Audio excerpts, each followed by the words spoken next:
ਵਾਹਿਗੁਰੂ ਜੀ ਕੀ ਫਤਿਹ।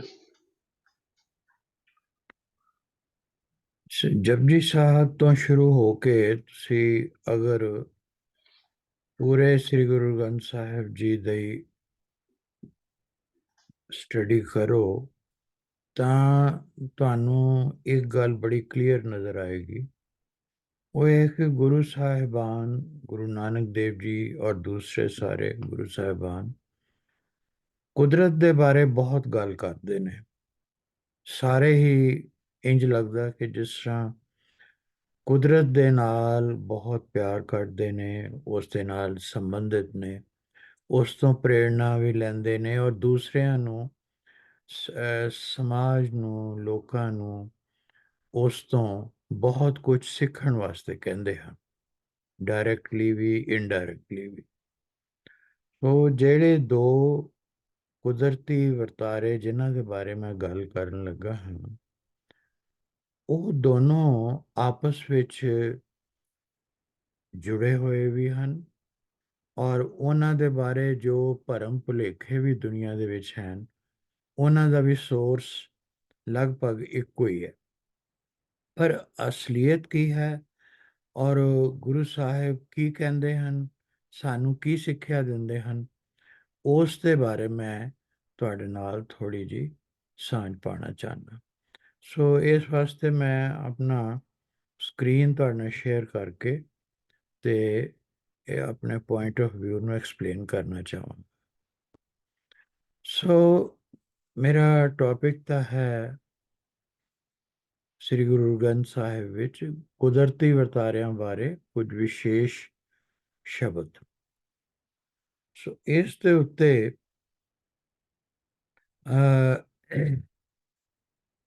ਮੈਂ ਇਹ ਜਿਹੜੇ ਦੋ ਟੌਪਿਕਸ ਚੂਜ਼ ਕੀਤੇ ਨੇ ਉਹ ਹਨ, ਇੱਕ ਤਾਂ ਇਕਲਿਪਸਿਸ ਬਾਰੇ ਜਿਹੜੇ ਗ੍ਰਹਿਣ ਹਨ, ਦੂਸਰਾ ਸ਼ੂਟਿੰਗ ਸਟਾਰਸ ਜਿਨ੍ਹਾਂ ਨੂੰ ਕਦੀ ਕਦਾਈ ਅਸੀਂ ਅਸਮਾਨ ਦੇ ਵਿੱਚ ਘੁੰਮਦੇ ਦੇਖਦੇ ਹਾਂ। ਕੋਈ ਉਹਨਾਂ ਨੂੰ ਬੋਧੀ ਵਾਲਾ ਤਾਰਾ ਕਹਿੰਦਾ ਹੈ ਤੇ ਕੋਈ ਪੂਛ ਵਾਲਾ ਵੀ ਕਹਿ ਦਿੰਦੇ ਨੇ। ਔਰ ਇਹ ਦੋਵੇਂ ਜਿਹੜੇ ਨੇ ਪ੍ਰੋਸੈਸਸ ਨੇਚਰ ਦੇ ਵਿੱਚ ਜਿਹੜੇ ਵਰਤਾਰੇ ਨੇ, ਇਹ ਦੋਨੋਂ ਇਸ ਸੰਬੰਧ ਵਿੱਚ ਜੁੜੇ ਨੇ ਕਿ ਇੰਡੀਅਨ ਮਾਈਥੋਲੋਜੀ ਦੇ ਵਿੱਚ ਜੋ ਸਾਡੀ ਪੁਰਾਣੀ ਇੱਕ ਸੋਚ ਤੁਰੀ ਆ ਰਹੀ ਹੈ, ਅੱਜ ਵੀ ਹੈ ਕਈਆਂ ਜਗ੍ਹਾ ਤੇ, ਇਹ ਸੋਚਿਆ ਜਾਂਦਾ ਹੈ ਕਿ ਸੂਰਜ ਔਰ ਚੰਦਰਮਾ ਨੂੰ ਜਿਹੜੇ ਗ੍ਰਹਿਣ ਨੇ ਇਹ ਰਾਹੂ ਦੀ ਕਰਕੇ ਹੈ। ਉਹ ਇਹਨਾਂ ਨੂੰ, ਸੂਰਜ ਨੂੰ ਜਦੋਂ ਸਵੈਲੋ ਕਰ ਲੈਂਦਾ ਹੈ ਤਾਂ ਸੂਰਜ ਨੂੰ ਗ੍ਰਹਿਣ ਲੱਗ ਜਾਂਦਾ ਹੈ, ਜਦੋਂ ਚੰਦਰਮਾ ਨੂੰ ਸਵੈਲੋ ਕਰਦਾ ਤਾਂ ਚੰਦਰਮਾ ਨੂੰ ਗ੍ਰਹਿਣ ਲੱਗ ਜਾਂਦਾ ਹੈ। ਇਸੇ ਤਰ੍ਹਾਂ ਦੂਸਰੀ ਮਿਥ ਇਹ ਹੈ ਕਿ ਜਿਹੜੇ ਅਸੀਂ ਅਸਮਾਨ ਦੇ ਵਿੱਚ ਕਈ ਦਫਾ ਬ੍ਰਾਈਟ ਕਿਸਮ ਦੀ ਲਾਈਟ ਦੇਖਦੇ ਹਾਂ, ਸ਼ੂਟਿੰਗ ਲਾਈਟ, ਜਿਹੜੀ ਇੱਕ ਜਗ੍ਹਾ ਤੋਂ ਦੂਸਰੀ ਜਗ੍ਹਾ ਬੜੀ ਤੇਜ਼ੀ ਨਾਲ ਜਾ ਰਹੀ ਹੁੰਦੀ ਹੈ, ਉਹ ਕੇਤੂ ਇੱਕ ਇਹਨਾਂ ਦਾ ਕਾਲਪਨਿਕ ਭਾਰਤੀ ਮਾਈਥੋਲੋਜੀ ਦੇ ਵਿੱਚ ਇੱਕ ਬਿਲਕੁਲ ਇਮੈਜਿਨਰੀ, ਰਾਹੂ ਦੀ ਤਰ੍ਹਾਂ ਇੱਕ ਇਹ ਵੀ ਇਮੈਜਿਨਰੀ ਕ੍ਰੀਏਸ਼ਨ ਹੈ। ਸੋ ਉਹਦੇ ਕਰਕੇ ਹੈ। ਔਰ ਆਮ ਤੌਰ ਤੇ ਇਹ ਵੀ ਬਿਲੀਵ ਕੀਤਾ ਜਾਂਦਾ, ਜੋ ਇਹਨਾਂ ਦੀ ਹਿਸਟੋਰੀਕਲ ਬੈਕਗਰਾਉਂਡ ਹੈ, ਕਿ ਰਾਹੂ ਔਰ ਕੇਤੂ ਦਰਅਸਲ ਇੱਕੋ ਹੀ ਕਰੈਕਟਰ ਹੈ।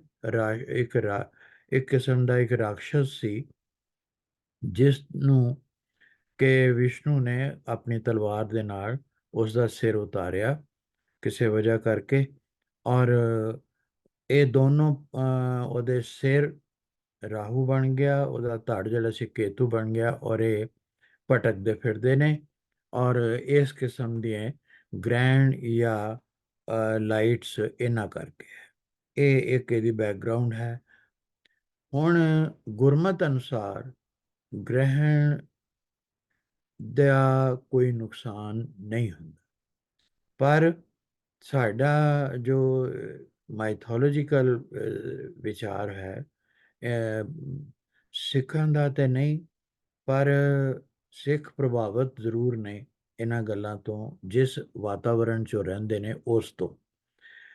ਇੰਡੀਅਨ ਮਾਈਥੋਲੋਜੀ ਦੇ ਵਿੱਚ ਸੋਚਿਆ ਜਾਂਦਾ ਕਿ ਲੋਕ ਜਿਹੜੇ ਨੇ ਉਹ ਡਰ ਜਾਂਦੇ ਨੇ ਕਿ ਅੱਜ ਕੋਈ ਮਾੜਾ ਦਿਨ ਹੈ ਜਿਸ ਕਰਕੇ ਗ੍ਰਹਿਣ ਲੱਗਾ ਹੈ, ਜਾਂ ਕੋਈ ਇਸ ਕਿਸਮ ਦਾ ਤਾਰਾ ਡਿੱਗਾ ਉਸਨੂੰ ਕਹਿੰਦੇ ਨੇ।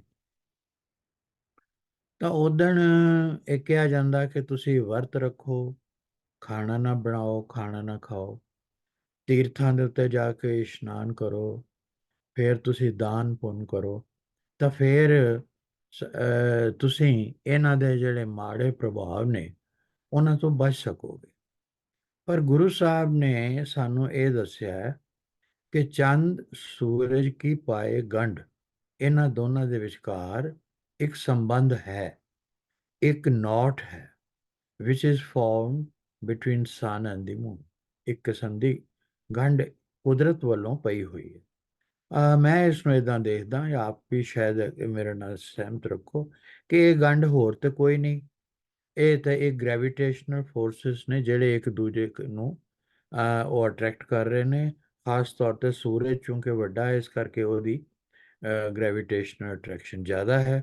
ਇਹੀ ਇੱਕ ਗੰਢ ਮੈਨੂੰ ਸਮਝ ਆਉਂਦੀ ਹੈ ਗੁਰਬਾਣੀ ਦੇ ਇਸ ਲਾਈਨ 'ਚ। ਫਿਰ ਅੱਗੇ ਗੁਰੂ ਸਾਹਿਬ ਨੇ ਇੱਕ ਜਗ੍ਹਾ ਇਹ ਵੀ ਕਿਹਾ ਕਿ ਧਰਨ ਆਕਾਸ਼ ਕੀ ਕਰਗੇ ਬਣਾਈ। ਕਰਗੇ ਹੁੰਦਾ ਹੈ ਉਹ ਖੱਡੀ ਜਿਸ ਦੇ ਉੱਤੇ ਕੋਈ ਜੁਲਾਹਾ, ਕੋਈ ਵੀਵਰ, ਕੋਈ ਕੱਪੜਾ ਹੁੰਦਾ। ਚੰਦ ਸੂਰਜ ਦੋਏ ਸਾਥ ਚਲਾਈ, ਉਹਦੇ ਵਿੱਚ ਦੋ ਉਸਦੇ ਬੋਬਿਨਸ ਕਹਿ ਲਓ ਜਾਂ ਉਹਦੇ ਛੱਲੇ ਜਿਹੇ ਕਹਿ ਲਓ, ਜਿਨ੍ਹਾਂ ਦੇ ਵਿੱਚੋਂ ਦੀ ਧਾਗਾ ਪਾ ਕੇ ਇੱਕ ਪਾਸਿਓਂ ਇੱਕ ਚੱਲਦਾ, ਦੂਜੇ ਪਾਸਿਓਂ ਦੂਜਾ ਚੱਲਦਾ, ਔਰ ਜਦ ਜਿੱਥੇ ਇੱਕ ਜਗ੍ਹਾ 'ਤੇ ਜਾ ਕੇ ਗੱਠ ਵੱਜਦੀ ਹੈ ਜਾਂ ਗੰਢ ਵੱਜਦੀ ਹੈ, ਉੱਥੇ ਉਹ ਕੱਪੜਾ ਅੱਗੇ ਬਣਨਾ ਸ਼ੁਰੂ ਹੋ ਜਾਂਦਾ ਹੈ। ਸੋ ਗੁਰੂ ਸਾਹਿਬ ਬੜਾ ਸਪਸ਼ਟ ਇੱਕ ਐਗਜ਼ਾਮਪਲ ਦੇ ਰਹੇ ਨੇ ਕਿ ਧਰਤੀ ਆਕਾਸ਼ ਦੇ ਵਿੱਚ ਇੱਕ ਖੱਡੀ ਬਣੀ ਹੋਈ ਹੈ, ਇੱਕ ਲੂਮ ਹੈ, ਜਿਸ ਦੇ ਵਿੱਚ ਚੰਦਰਮਾ ਔਰ ਸੂਰਜ ਦੋਨੋਂ ਇਕੱਠੇ ਚੱਲਦੇ ਨੇ, ਜਿਸ ਤਰ੍ਹਾਂ ਕਿ ਇੱਕ ਲੂਮ ਦੇ ਵਿੱਚ ਜਾਂ ਕਰਗੇ ਦੇ ਵਿੱਚ ਜਾਂ ਖੱਡੀ ਦੇ ਵਿੱਚ ਹੁੰਦਾ ਹੈ। ਅੱਗੇ ਫਿਰ ਇਸ ਕਰਕੇ ਇਹ ਵੀ ਚੂੰਕਿ ਲੋਕਾਂ ਦੇ ਮਨਾਂ 'ਚ ਵਹਿਮ ਸਨ, ਉਹ ਕਹਿੰਦੇ ਨੇ ਕਿ ਝੂਠ ਨਾ ਚੰਦ ਸੂਰਜ ਕੀ ਭੇਦੀ। ਭੇਦੀ ਦਾ ਮਤਲਬ ਹੈ ਕਿ ਇੰਟਰੈਕਸ਼ਨ ਜਾਂ ਉਹਦੇ ਅੰਦਰ ਐਂਟਰ ਕਰਨਾ। ਸੋ ਉਹ ਕਿਸੇ ਵੀ ਕਿਸਮ ਦੀ ਚੰਦਰਮਾ ਔਰ ਸੂਰਜ ਦੇ ਆਪਸੀ ਇੰਟਰੈਕਸ਼ਨ ਜਿਹੜਾ ਹੈ, ਉਹਨਾਂ ਦਾ ਜਿਹੜਾ ਮੇਲ ਹੈ, ਉਹਦੇ ਕਰਕੇ ਕੋਈ ਇੰਪਿਓਰਿਟੀ, ਕੋਈ ਅਪਵਿੱਤਰਤਾ, ਕੋਈ ਮਾੜਾ ਲਕਸ਼ਣ ਨਹੀਂ ਪੈਦਾ ਹੁੰਦਾ। ਔਰ ਇਸ ਕਰਕੇ ਜਿਹੜੀ ਵਰਤਾਂ, ਤੀਰਥਾਂ, ਦਾਨ ਪੁੰਨ ਵਗੈਰਾ ਦੀਆਂ ਗੱਲਾਂ ਨੇ, ਇਹ ਸਿਰਫ ਲੋਕਾਂ ਨੂੰ ਭਰਮਾਉਣ, ਡਰਾਉਣ ਲਈ ਹੈ, ਤਾਂ ਕਿ ਉਹਨਾਂ ਤੋਂ ਕੋਈ ਨਾ ਕੋਈ ਲਾਭ ਲਿਆ ਜਾ ਸਕੇ। ਹੁਣ ਕੀ ਸੰਬੰਧ ਹੈ? ਚੰਦ ਸੂਰਜ ਦੋਏ ਦੀਪਕ ਰਾਖੇ, ਸੱਸ ਘਰ ਸੂਰ ਸਮਾਇਂਦਾ। ਸੱਸ ਇੱਥੇ ਵਰਡ ਜਿਹੜਾ ਹੈ ਉਹ ਚੰਦਰਮਾ ਲਈ ਹੈ, ਔਰ ਸੂਰ ਦਾ ਮਤਲਬ ਤੁਹਾਨੂੰ ਪਤਾ ਹੀ ਹੈ, ਸੂਰਜ ਹੈ। ਸੋ ਗੁਰੂ ਸਾਹਿਬ ਕਹਿੰਦੇ ਨੇ ਇਹਨਾਂ ਨੇ ਦੋ ਦੀਪਕ ਬਣਾਏ ਨੇ, ਔਰ ਇੱਕ ਜਿਹੜਾ ਹੈ ਉਹ ਦੂਸਰੇ ਨੂੰ ਇਲੂਮੀਨੇਟ ਵੀ ਕਰਦਾ ਹੈ, ਸਾਨੂੰ ਆਲਰੇਡੀ ਪਤਾ ਹੈ। ਦੂਜੀ ਗੱਲ ਇਹ ਕਿ ਜੇ ਤੁਸੀਂ ਸੱਸ ਘਰ ਨੂੰ ਇਕੱਠਾ ਪੜ੍ਹੋ ਤਾਂ ਥੋੜ੍ਹਾ ਪੌਜ਼ ਦਿਓ ਉਸ ਤੋਂ ਬਾਅਦ, ਤਾਂ ਇਸ ਦਾ ਮਤਲਬ ਇਹ ਨਿਕਲਦਾ ਹੈ ਕਿ ਸਨ ਜਿਹੜਾ ਹੈ, ਸੂਰਜ ਜਿਹੜਾ ਹੈ, ਉਹ ਚੰਦਰਮਾ ਦੀ ਬਣਾਈ ਹੋਈ ਜਾਂ ਕਾਸਟ ਕੀਤੀ ਹੋਈ ਜਿਹੜੀ ਸ਼ੈਡੋ ਹੈ, ਉਸ ਦੇ ਉੱਤੇ ਜਿਹੜਾ ਪਰਛਾਵਾਂ ਹੈ, ਉਹਦੇ ਕਰਕੇ ਉਸ ਦੇ ਵਿੱਚ ਸਮਾ ਜਾਂਦਾ ਹੈ। ਇਸੇ ਨੂੰ ਤੁਸੀਂ ਸੋਲਰ ਇਕਲਿਪਸ ਕਹਿੰਦੇ ਹੋ ਜਾਂ ਸੂਰਜ ਗ੍ਰਹਿਣ ਕਹਿੰਦੇ ਹੋ। ਉਸ ਵੇਲੇ ਕੀ ਹੈ ਕਿ ਚੰਦਰਮਾ ਵਿਚਕਾਰ ਆਇਆ ਹੁੰਦਾ ਧਰਤੀ ਔਰ ਸੂਰਜ ਦੇ, ਔਰ ਧਰਤੀ ਤੱਕ ਸੂਰਜ ਦੀ ਰੋਸ਼ਨੀ ਜਿਹੜੀ ਹੈ ਉਹ ਨਹੀਂ ਪਹੁੰਚ ਸਕਦੀ। ਅਸੀਂ ਦੇਖਦੇ ਹਾਂ ਤਾਂ ਸਾਨੂੰ ਉਹ ਸੂਰਜ ਜਿਹੜਾ ਹੈ ਬਲੈਕ ਡਾਊਟ ਨਜ਼ਰ ਆਉਂਦਾ, ਅਸੀਂ ਉਹਨੂੰ ਸੂਰਜ। ਪਰ ਜੇ ਤੁਸੀਂ ਇਹਨੂੰ ਇਦਾਂ ਦੇਖੋ ਕਿ ਸੱਸ, ਫਿਰ ਰੁਕ ਕੇ ਪੌਜ਼ ਤੋਂ ਬਾਅਦ ਕਰੋ, ਘਰ ਸੂਰਜ, ਸੂਰਜ ਦੇ ਘਰ ਵਿੱਚ, ਇਹ ਉਹਦਾ ਇਹ ਮਤਲਬ ਹੈ ਕਿ ਚੰਦਰਮਾ ਹੁਣ ਦੂਜੇ ਪਾਸੇ ਹੈ, ਔਰ ਜਿਹੜਾ ਧਰਤੀ ਹੈ ਉਹ ਚੰਦਰਮਾ ਔਰ ਸੂਰਜ ਦੇ ਵਿਚਕਾਰ ਆ ਗਈ ਹੈ, ਤੇ ਧਰਤੀ ਦਾ ਪਰਛਾਵਾਂ ਹੁਣ ਚੰਦਰਮਾ ਤੇ ਪੈ ਰਿਹਾ। ਸੋ moon is ਮਰਜਡ in the shadow produced ਬਾਈ ਦਾ ਸਨ। ਸੋ ਇਹ ਤੁਹਾਡਾ ਲਿਊਨਰ ਐਕਲਿਪਸ ਹੈ, ਜਾਂ ਜਿਸ ਨੂੰ ਅਸੀਂ ਚੰਦਰਮਾ ਦਾ ਗ੍ਰਹਿਣ ਕਹਿੰਦੇ ਹਾਂ। ਸੋ ਇਹੀ ਇਸ ਤੇ ਇੰਟਰਪ੍ਰੀਟੇਸ਼ਨ ਕੀਤੇ ਗਏ ਨੇ ਲਿਟਰੇਚਰ ਦੇ ਵਿੱਚ। ਸੋ ਅਖੀਰਲੀ ਗੱਲ ਇਸ ਦੇ ਬਾਰੇ ਮੈਂ ਇਹੀ ਕਹਾਂਗਾ ਕਿ ਗੁਰੂ ਸਾਹਿਬ ਇਹ ਕਹਿੰਦੇ ਨੇ, ਹਰ ਹਰ ਨਾਮ ਮਜਨ ਕਰ ਸੂਚੇ, ਕੋਟ ਗ੍ਰਹਿਣ ਪੁੰਨ ਫਲ ਮੂਚੇ। ਪਰਮਾਤਮਾ ਨੂੰ ਯਾਦ ਕਰਨਾ ਜਿਹੜਾ ਹੈ, ਉਸ ਨੂੰ ਉਹ ਹੀ ਸਭ ਤੋਂ ਵੱਡਾ ਇਸ਼ਨਾਨ ਹੈ, ਮਜਨ ਹੈ, ਔਰ ਜਿਸ ਦੇ ਨਾਲ ਇਨਸਾਨ ਸੁੱਚਾ ਹੋ ਜਾਂਦਾ, ਪਵਿੱਤਰ ਹੋ ਜਾਂਦਾ ਹੈ। ਔਰ ਗ੍ਰਹਿਣ ਦੇ ਟਾਈਮ ਤੇ, ਜਿਸ ਵਕਤ ਇਹ ਸਮਾਂ ਕੁਦਰਤ ਦੇ ਵਿੱਚ ਇਦਾਂ ਦਾ ਵਰਤਾਰਾ ਵਰਤਦਾ ਹੈ, ਉਸ ਵਕਤ ਕੋਈ ਪੁੰਨ ਦਾਨ, ਇਸ਼ਨਾਨ ਜਾਂ ਕੋਈ ਵਰਤ ਜਾਂ ਕੋਈ ਇਹਨਾਂ ਚੀਜ਼ਾਂ ਦੇ ਨਾਲ ਕੋਈ ਸਾਨੂੰ ਫਾਇਦਾ ਨਹੀਂ ਹੁੰਦਾ। ਉਹਦੀ ਬਜਾਏ ਜਿਹੜਾ ਅਗਰ ਇਸ ਕਿਸੇ ਨੇ ਇਸ਼ਨਾਨ ਕਰਨਾ ਹੈ, ਤਾਂ ਉਹ ਇਸ਼ਨਾਨ ਗੁਰੂ ਦੇ, ਪਰਮਾਤਮਾ ਦੇ ਨਾਮ ਦਾ ਇਸ਼ਨਾਨ ਕਰੋ, ਨਾਮ ਮਜਨ ਕਰੋ। ਇਸ ਤੋਂ ਬਾਅਦ ਮੈਂ ਹੁਣ ਅਗਲੀ ਗੱਲ ਕਰਾਂਗਾ ਸ਼ੂਟਿੰਗ ਸਟਾਰਸ ਦੀ, ਜਿਹਦੇ ਬਾਰੇ ਆਮ ਜਿਹੜੇ 500 ਸਾਲ ਪਹਿਲੇ ਤੋਂ, ਕਿਉਂਕਿ ਉਸ ਵੇਲੇ ਬਹੁਤੀ ਸਾਇੰਟੀਫਿਕ ਨੌਲੇਜ ਨਹੀਂ ਸੀ, ਤਾਂ ਜ਼ਿਆਦਾਤਰ ਵਿਸ਼ਵਾਸ ਕੀਤਾ ਜਾਂਦਾ ਸੀ ਜੋ ਲੋਕਾਂ ਦੇ ਵਿੱਚ ਪ੍ਰਚਲਿਤ ਭੁਲੇਖੇ ਸਨ ਉਹਨਾਂ ਦੇ ਉੱਤੇ। ਸੋ ਉਹ ਕਹਿੰਦੇ ਸਨ ਜੀ ਬੋਧੀ ਵਾਲਾ ਤਾਰਾ ਜਾਂ ਪੂਛ ਵਾਲਾ ਤਾਰਾ, ਇਹ ਜਾਂ ਡਿੱਗਾ ਹੈ ਜਾਂ ਚੜਿਆ। ਇੱਕ ਡਾਇਰੈਕਸ਼ਨ ਤੁਸੀਂ ਦੇਖੋ ਤੇ ਉਹ ਥੱਲੇ ਨੂੰ ਉਤਰਦਾ ਦਿਸਦਾ, ਤੇ ਉਹ ਲੱਗਦਾ ਵੀ ਡਿੱਗਾ। ਦੂਜੇ ਪਾਸਿਓਂ ਇੰਜ ਲੱਗਦਾ ਵੀ ਜਿੱਦਾਂ ਉਹ ਕਿਸੇ ਹੋਰ ਟਾਈਮ ਦੇ ਉੱਤੇ ਦੇਖੋ, ਥੋੜ੍ਹਾ ਕੁਝ ਸਮੇਂ, ਕੁਝ ਦਿਨਾਂ ਮਹੀਨਿਆਂ ਬਾਅਦ ਉਹ ਲੱਗਦਾ ਵੀ ਨਹੀਂ, ਉਹ ਵਾਪਸ ਜਾ ਰਿਹਾ ਜਾਂ ਚੜ੍ਹ ਰਿਹਾ। ਸੋ ਇਹਦੇ ਬਾਰੇ ਵੀ ਲੋਕਾਂ ਦੇ ਮਨਾਂ 'ਚ ਭੁਲੇਖੇ ਪਾਏ ਜਾਂਦੇ ਨੇ।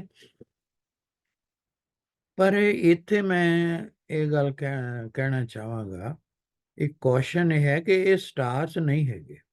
ਇਹ ਜਿਹੜਾ ਵਰਡ ਤਾਰਾ ਵੀ ਇਸਤੇਮਾਲ ਕੀਤਾ ਗਿਆ, ਇਹ ਗਲਤ ਹੈ। ਅਸਲ ਦੇ ਵਿੱਚ ਇਹ ਕੋਮੇਟਸ ਨੇ। ਹੁਣ ਕੋਮੇਟਸ ਨੂੰ ਪੰਜਾਬੀ 'ਚ ਕੀ ਕਿਹਾ ਜਾਂਦਾ, ਸੰਗਤ ਸਾਨੂੰ ਬਾਅਦ ਦੱਸ ਸਕਦੀ ਹੈ।